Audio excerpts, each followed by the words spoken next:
Yo, what is going on, guys? My name is Jason Jappy, and today we are back with another video, and today we're going to be looking at this MLB.com article, 10 stars still due for their first MVP award. So let's not waste any more time, let's get into it. So here we go, here's the article. It was posted a few days ago as of recording, so let's see who the first one is. I'm not going to read all this because I don't want to. Okay.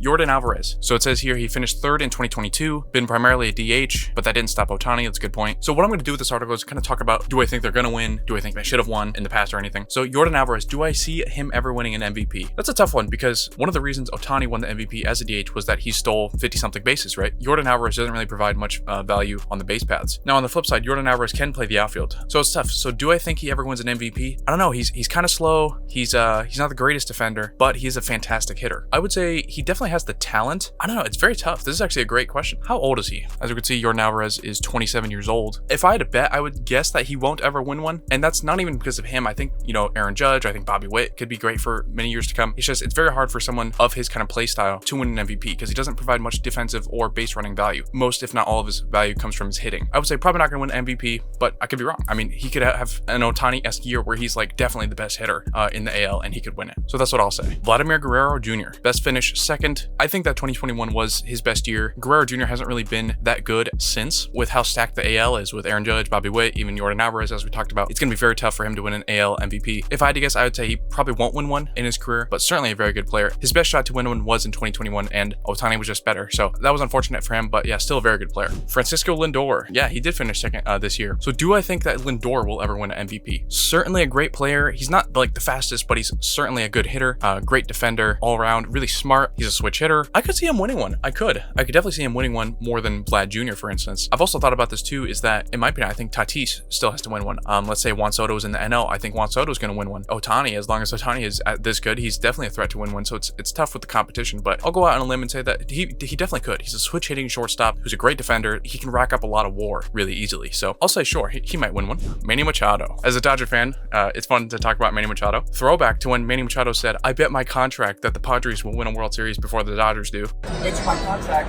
We'll win a World Series before you guys do. And then the Dodgers won in 2020, and then let's say you don't care about that ring. We just won it this year, so he was dead wrong about that. Not to get on his case too much. He was second in 2022, on his way to a Hall of Fame career, 500 homers, 3,000 hits. I'm not sure if he can do it anymore. He's 32. Again, the NL competition is really steep. Yeah, he played a lot of games this year, and he wasn't that good, or he was not really an MVP candidate. I don't want to say he's past his prime, but I would say I think he's already kind of had his best years. I think his absolute peak best years are kind of behind him. That's not to say that he's not a good player anymore. He definitely is still a great player, but I don't see him winning an MVP in the future. If he was going to win one, I would say he would have won one like 2 to 5 years ago. At this point in his career, I don't think he's going to win one. Ketel Marte. He finished third this year. He reminds me of Jose Ramirez, another switch hitting infielder who's kind of under the radar. I'll be honest, I just don't see him winning one. I could be completely wrong though. He was pretty good in 2021. He was good this year. He's been pretty good ever since he kind of came to the D-backs. He's a good hitter. I could be wrong, but I'm not sure. I don't think he's the greatest defender. Wow, he's actually a pretty good defender. Yeah, I just don't see him winning one. The thing about Ketel Marte, he's not really like a superstar, right? He's kind of the star player of the D-backs, but he's not like a MLB face of the league superstar. So I don't see him winning one, but certainly a great player.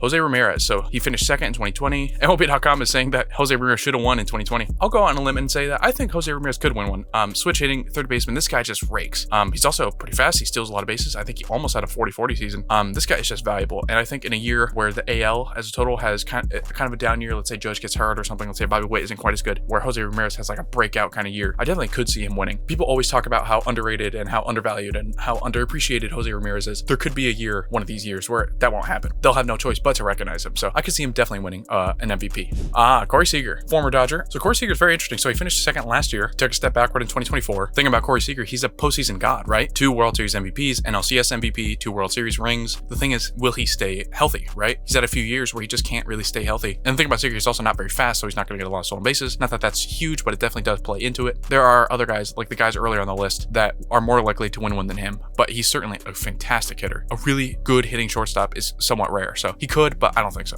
Juan Soto. So he finished in second in 2021. Yeah, we've all been saying Soto's going to win an MVP any day now. Definitely, I think he's going to win one. He's just so good of a player. He's got to win one of these years, right? That's why I'm hesitant to say that the players earlier in this list are going to win one, because I think guys like him and Tatis are going to win one. As I'm recording this, Juan Soto has not signed anywhere. I'm really interested to see where he's going to go. By the way, if I had to predict, I would guess he's going to stay with the Yankees. Yeah, I definitely think he's going to win one. He's just remarkable hitter. The thing is, he's not very fast and he's not a very good defender. When you're that good of a hitter, when you work that many walks, when you hit that many homers, I think that can override the negatives of his defense and base running. So I definitely think he can win one. Fernando Tatis Jr. finished third in 2021. So like Soto, I definitely think that's another guy who's definitely going to win one at some point. Super fast, kind of a good defender depending on where he plays. One of the greatest power hitting shortstops ever, I think you could say. Hits for a pretty good average. Like he really is almost a complete package. Can he stay healthy? And then when he does play, does he kind of play up to his potential? I would not be surprised if one of these years he just puts it all together and has like a monster like 9-WAR season or something and wins the MVP. I definitely think he'll win an MVP in his career. All right, and this is the last one, Kyle Tucker for the Astros. So his best finish was 5th last year. Kyle Tucker, that's an interesting one. Kind of an under the radar guy. He's kind of a complete package as well. He's a pretty good defender. He's a great hitter. Kind of like Ketel Marte. He's not like a superstar in the way like an Aaron Judge or even a Juan Soto or Tatis is. Do I think he'll win an MVP? He might put it all together and win it. If I had to guess, I would say Kyle Tucker won't win one. I just think there are other guys. Let's say Juan Soto stays in the AL. Bobby Witt, wouldn't be surprised if Aaron Judge wins another one. Jordan Alvarez, Jose Ramirez. There are just other guys in the AL who I think are going to get one, who are probably going to push Kyle Tucker down on the MVP list. I could see a year where Kyle Tucker does put it all together, but there's just someone else who has a little bit better of a year, like a Jose Ramirez or something. He could win an MVP, but if I had to guess, I'm going to guess he won't win an MVP. So anyways, guys, that's the video. I hope you guys enjoyed it. This is just fun. I just saw this article, and again, I wanted to make more unscripted kind of baseball content, so I was like, screw it, I'll just take a look at this article and give my thoughts on it. So anyways, guys, hope you guys enjoyed this video. My name is Jason Jebby, and I'll see you guys next time. Peace.